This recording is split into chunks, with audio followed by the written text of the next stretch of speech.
வேப்பிலையில் வாழ்பவளே வீரபத்ரகாளி, வேண்டி வரும் மக்கள் வினை தீர்ப்பவளே காளி,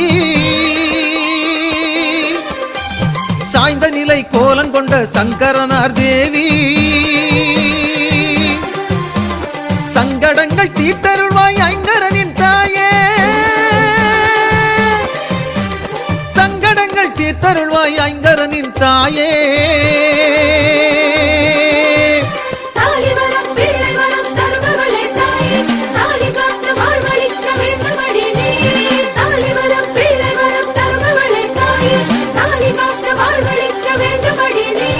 வேப்பிலையில் வாழ்பவளே வீரபத்ரகாளி,